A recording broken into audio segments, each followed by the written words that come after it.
Hey, what's up, y'all? This is Rodney, and I'm back, and I just wanted to come in and run my mouth and talk about the people. Okay. All right, y'all, let's go ahead and get into this mess. All right, this is according to the Jasmine brand 365. So, Kim Kardashian admits to discipline struggles as she speaks on desire to be more strict with her kids. So even TV star Kim Kardashian has a tough time managing her household at times. During a recent episode of Hulu's The Kardashians, the billionaire vented about the chaos of her home life as well as the stress of being a single mother of four. Kim Kardashian was on her way to jury duty during the episode when she opened up about the struggles she faces as a working mom. She stated, "I had a Zoom interview at the house with all my kids there banging on the door, just screaming. And I was literally hiding in a bathroom with the door locked because I was just like, I can't believe this. I mean, I can't believe it. But that's like my biggest nightmare, girl." I remember one episode, Kim was doing a Zoom call. No, I think she was doing like it was a Zoom call. Was it a Zoom call? What is it called? Zoom call, StreamYard. This is all the same thing, right? She was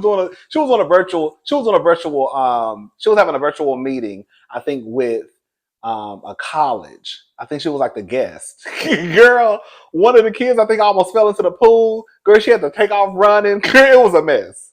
When she thought one of the kids was about to fall into the pool, it was a mess. Anyways, I'm open to anything at this point because I can't live like this. I've ran out of patience, and that's my superpower. And that's what my superpower was: calm and patient.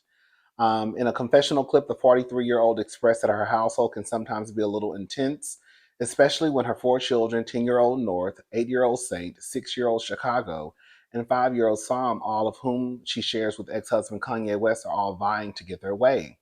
Kim Kardashian further claimed that the children know when to con and start with the tears. Girl, let me tell you something. One thing I gotta learn, girl. Girl, I don't have no kids, but I got three nieces, honey.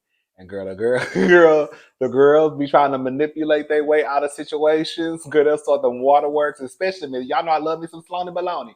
But girl, that Miss Sloane Baloney, girl, she'll start crying. And girl, she'll start putting on the show. And I tell you, baby, she is a drama queen. Girl, dramatic. I don't know where she got that from. I tell you, baby, she is drama. Girl, over the top. Girl, unnecessary. Girl, one day I just said, girl, I remember one day I literally just had to just sit there and look at her.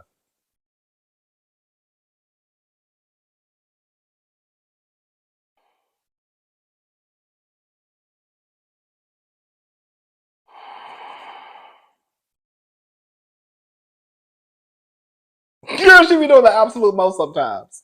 Anyway, she also opened up about wanting to be more strict, like sister Khloe Kardashian, mother to True and Tatum, who she shares with ex-boyfriend Tristan. Admitted that she has a problem following through on disciplining her kids. I will say this much: I don't know, you know, I know some people think when they think of discipline, they think of automatically getting a belt, right?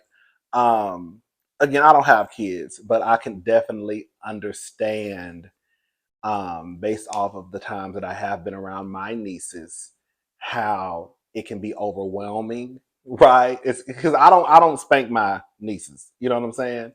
Um, how it can be overwhelming for me. So I always try to put myself in the shoes of a parent who has to deal with it 24/7. Girl, that's the good thing about being aunts and uncles, right? Because girl, you can really dip in and dip out. You can do a little dip in, do a little dip out. Be all right, y'all. See y'all, girl. Girl, they doing too much. Girl, I gotta go. Um, but I remember I get how it can be frustrating and hard because there has been times, if we're gonna be honest, there has been times where I was like, "Oh, girl, I'm about to get a belt and where y'all asses low." Do you hear me? But it's like, "Oh, girl," Um, I remember an episode. I know. I talk about. I used to watch the Keeping Up with the Kardashians sometimes. I would catch like episodes when it would just replay on what was it, E News? Yeah, that came on E.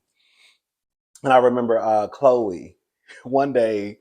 I think it was Penelope, one of Courtney's kids. They were just cutting up and acting a fool, and Courtney was kind of just, and Chloe was sitting there looking like, Girl, you're not gonna like looking at her like, girl, you're not gonna say nothing to them kids. So I could see Chloe really being having some structure, having some discipline, right?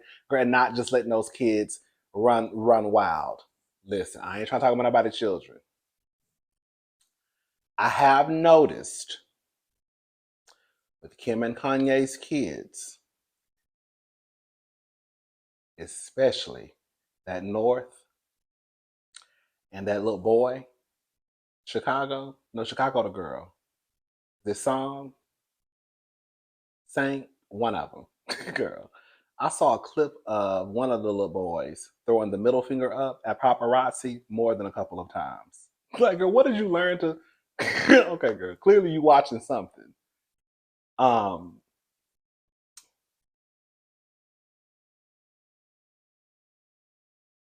I'm not talking about nobody kids. I'm not. I know how people get. You know, people get. You're talking about the people's children. I'm just gonna go ahead and say I've seen it with Tiana's daughter. I've seen it with North. I've seen it with the other one of those little boys of Kanye's and Kim's. They do give me, if they don't reel them in like a couple of years ago, girl, they're gonna eventually grow up and get popped. Cause they're gonna walk around thinking that they run the world and somebody gonna show them that, girl, you don't run the world. They do come across as a little they just need a little it just they don't give me like they just do what they want to do. Like no discipline, no like, girl, take something away. Like, girl, no, you can't go here because you didn't do X, Y, and Z. Like, I just think they need to reel them in. Like, I never. We've seen Blue Ivy go on a whole girl girl world tour. We ain't never seen Blue Ivy cut up and act a fool. But them other little kids, baby. So Kim gonna have to do something. But girl, that's that. But I'm trying to figure out what a daddy, because that's the part that people always leave out. Kim over there stressing, but where Kanye at? You know what happens a lot of times too in situations, and I've realized this, that sometimes the mother is usually the one that disciplines, and then the father is kind of like the good time. So I wouldn't even put it past if Kim and Kanye, when Kanye does get his kids, that he's just kind of like, let's go to Disney World, right? And then when they come back home, Kim is the one who has to put her foot down. I know it's not every situation, but you have those situations where like the mother may have the kids Monday through Friday, and then the daddy come and get them on a weekend, maybe, right? And then now it's time for you to come back Sunday. Now I got to get them. Now it's school. Now we got to go. We got to handle business. It's school week, right? Anyways, hopefully Kim can get it together, because I know that has to be stressful. You got 4 kids, but girl, Kim, you also got some nannies too. So there's no shade. It's some of the girls in the real world who got 4 kids, ain't got no nannies, ain't got nothing. It's just them by themselves. Hello? But we're not gonna make Kim feel bad for having nannies, because girl, if you can afford a nanny, that's another thing too, girl. If you can afford a nanny, girl, don't let nobody convince you to have to having help don't make you less of a mama, girl. No, it make you less of a fucking fool. Okay? Because if I had kids and I could afford a nanny, girl, I have 2 or 3 of them up in here. Hello? Sure would. Miss Guadalupe, Miss Tiffany, Miss Ashley. Hey, somebody help me with these kids. Girl, you think I'm gonna raise these kids by myself? Anyway, Shell, let's go on. Jermaine Durpri cites Sexyy Red's album sales while explaining how to save hip hop. This is according to hiphopdx.com. Jermaine Durpri has used the release of Sexyy Red's latest album to make a point about the true current state of hip hop and how he believed the genre can be salvaged. Appearing at the United Masters Select Con conference in Atlanta over the weekend, the So Def legend spoke in conversation with the distribution platform CEO, Steve Tout, and offered his thoughts on the matter. People gotta stop lying, he said. That's the beginning of the answer. The industry still tries to make you believe that if you a hot artist and you got a single, that selling albums don't matter. Academics posted today about Sexyy Red only doing 28,000 copies. In the era that I come in, the music industry, if you sold 28,000 copies, you didn't get another chance. You didn't get no other chance to walk in the building again. Ninjas was not talking to you if you sold 28,000 records.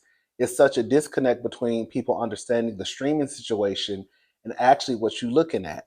Okay? He said what you looking at. That's how I added that part. He added, I came from an era where the numbers were 80,000, 100, 200, 800, 900. This feels like going backwards to me. It also noted that while Sexyy Red's latest project and Sexy We Trust actually sold 27,000 equivalent units, in today's music industry, that was enough to land the release at number 17 on the Billboard 200 album chart. Ain't that crazy? We gonna talk. Check out the clip below, which begins at the 1840 mark. I'll put the link to the article if you want to listen to the entire thing. Let me just say this. I'm a man of a particular age, so I come from a time where we had to physically, you had to catch a ride your bike, walk to Walmart, Target, Best Buy. You know what I'm saying? You had to go to the store and buy a physical copy of the CD. I remember, like he said, like Jermaine is not lying. I saw some of the comments and people were like, oh, blah, blah. Times have changed, but it doesn't. I think that's what he's basically. Times have changed, but 28,000 copies back in the day, girl, you wouldn't have got a second album. You just wouldn't have. You just wouldn't have. The girls was like he's not, like I don't even have to repeat it because he just said it. The girls were having to push out 80, 100, 200, 300. Like you was having to push out, girl, 28,000 your first record. But the whole streaming stuff, I still don't understand how the streaming stuff works. I still don't understand it. I really don't even care to understand it, honestly. I just listen to the albums. I just it's just something to say when I look at the boys and girls of today, and I'm like, girl, you wouldn't have made it back then. You wouldn't have made it back then. Not no 28,000 no first week. Girl, that would have been a rap, girl. You would have been dusting off your resume. You would have been back to your regular job at the mall. 28,000 your first week. But now, girl, you got the girls like the Sexyy Red and the Ice Spices and all the little boys, right? They come out with one or two songs and girl, they superstars. I'm still trying to figure out, no shade, how is Ice Spice on the level that she's on? Girl. Like, yeah. Girl. Girl. Sweetie. Girl. It's no shade. But back then, I think the music industry, they took, as far as artistry, they took it a lot more seriously compared to today. Like back in the day, the artists like this, I talk a lot. I talk a lot of shit. I do, I do. But I also don't try to take away from people. Like even with like Chris Brown, who was a hot ass mess. You still have to, as far as it pertains to what he's done professionally, right? Girl, Chris Brown was a part of the Rihanna, the Beyonce, the Sierra, the Brandy. Like those are the girls who came up and they had to actually put in the work. Like they would have to. It just wasn't, oh, you got one hit single and you sold 30,000 copies. No, girl, that was gonna have to get up, girl, go perform at Good Morning America at 7 o'clock in the morning and singing and dancing. Okay, girl, they was gonna have to do, girl, promotion tour. I mean, promotion after promotion after promotion, right? Girl, they was gonna have to do Jay Leno, David Letterman. Girl, you know what I'm saying? Make a trip over to Wendy Williams' radio show and let her talk, and let her dog them out for an hour or two, right? The girls had to work it. Now, girl, the girls wake up you halfway cute. And I want to say girls, I'm talking about girls and boys. The girls and boys wake up halfway cute, honey. They get one little song, and girl, y'all call them superstars.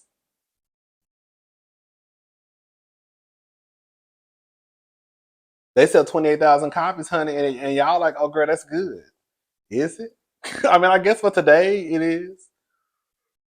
But I guess also, too, even with JD, myself included, girl, times are changing.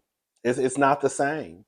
But I think that I just think that when it comes to JD being someone in the music industry, girl, I don't I y'all just can't throw what that man is saying to, like, it just don't make sense. I felt like what he was saying made sense. That's the only way you're gonna be able to salvage it. Stop thinking everybody is a superstar. Right now, what did they call them at one point? I remember at one point they call them microwave artists. That's what they used to call them, microwave artists. Because it's kind of like you just pop them in, pop them out, and then they good. Girl, it is what it is. It's gonna be what it's gonna be. All right, y'all. And one last thing on some real shit. 28,000, girl. She should have 27,000 copies for your first week, and you have the connections that you have. I have seen Sexyy Red with Nicki Minaj, Drake, SZA, and God knows who else. You mean to tell me you are connected, have songs with some of the biggest names in music, and the most you can do is pull in 27,000 copies your first week? Girl, you should be at least on some 250, 300,000. Girl, Drake, you got a couple of songs with. Nicki Minaj, I think her and SZA have a song. Girl, SZA was one of the most successful artists, I think, that came out of 2023. Number one album, again. Girl, Nicki Minaj, number one album. Girl, sold out tour. Drake is Drake. Now, girl, that's Kendrick. Hello. But you see what I'm saying? Like, it doesn't make sense, and it just goes to show that you have the Sexyy Red where she might have some cute songs, but when it comes to your full body of work, nobody gives a damn, because if they gave a damn, you would have done more than 27,000 copies your first week. And you got Drake on your album too, on top of y'all already having songs together. He's on your album. It's no shade. I hate to bring her into this, but it's kind of like Chloe. How what sense does it make for Chloe to be attached to one of, if not the biggest name in music, Beyonce, Parkwood Entertainment management company, whatever management company the name of the management company is, and girl, you only sell 10,000 your first week. What's the point? I've had this conversation with a couple of my friends before. It's kind of like Oprah. The people who were attached to Oprah, they had successful careers. When I'm talking about Dr. Oz, Dr. Phil, Iyanla, I think messed it up at one point, but then she finally got it together, and then she had her stuff together, right? The Iyanla Fix My Life. But it wouldn't make sense for a Dr. Phil or a Dr. Oz to be associated with Oprah, and they come out with a TV show and it flops. What's the point of me being attached to one of the biggest names in the entertainment industry if you're not going to do anything to help my career? You see what I'm like? What's the purpose? God, I might as well just go out here and try to just do it on my own. What's the point of Chloe being attached to one of the biggest names in the entertainment industry if girl, all you're going to be selling is 10,000 the first week? Girl, what literally is the purpose? Girl, what's the purpose of Sexyy Red being Sexyy Red, as she calls herself, being attached to some of the biggest names in the entertainment industry, girl, and then you got one of the biggest names on your album, and girl, you pulled 27,000 the first week. Girl, what is the point?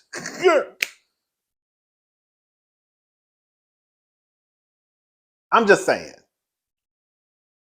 Can I say something?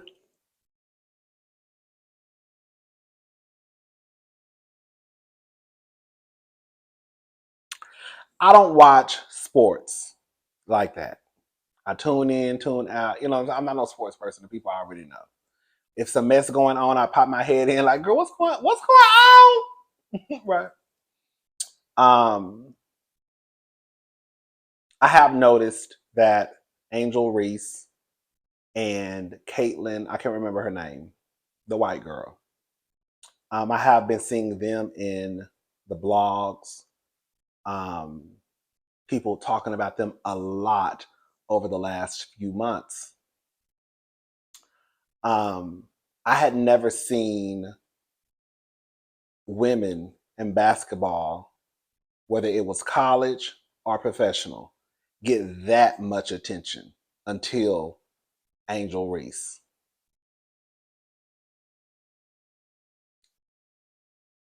From what I remember, it started with the whole this from Angel. And then when LSU won what the championship, is that what it's called? The tournament? um, I don't know who's a better basketball player. I've heard people say that Caitlyn is better than Angel. Um, but in my honest opinion, from the outside looking in, it appeared as though Angel was the one who really brought the attention to the game. That's what I remember. Fast forward a couple of weeks ago, I saw Angel basically get shoved on the ground. Nobody said anything, or at least they didn't report anybody saying anything. Last week, Caitlyn gets shoved to the ground by an opponent. I saw LeBron come out, Messy Matt Barnes. You know I call him Messy Matt. I've seen a lot of people come out in defense of Caitlyn, but I haven't heard, I haven't seen, not to say that they haven't, anybody come forward and talk about. And it's like it's just literally the same thing just happened to Angel a couple of weeks ago. The same thing then happens to Caitlyn, and everybody swears that it's the Caitlyn hate show, right?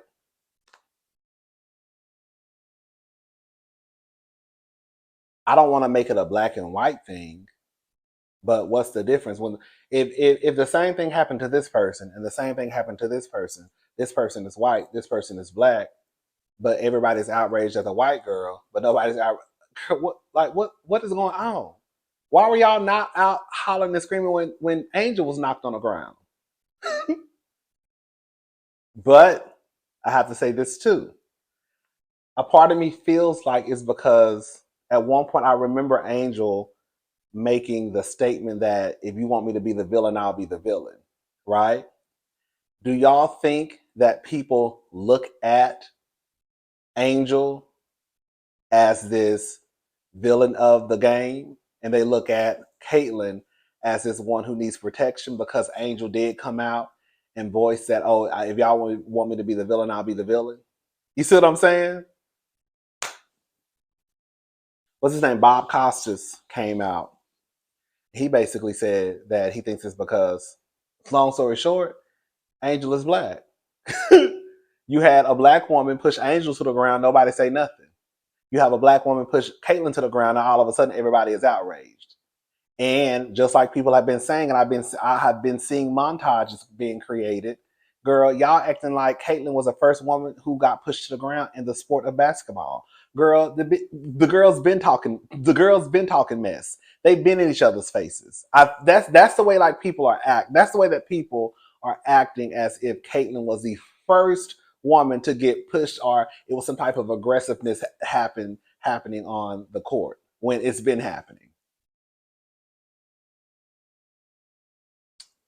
What y'all think? Even when Angel was crying, I think they lost a couple of weeks ago. Well, not a couple of weeks ago. They lost, I think the championship or something, or they didn't. They lost it. They didn't go to the finals or something. And I remember some black guy coming out, basically kind of saying that you can't, you want to, basically you talking all that shit. Now you want to cry. In a way, it's kind of like, girl, like you can't do both. Yeah, I can. Matter of fact, I can cuss your ass the fuck out and be crying while I'm doing it. I can cry.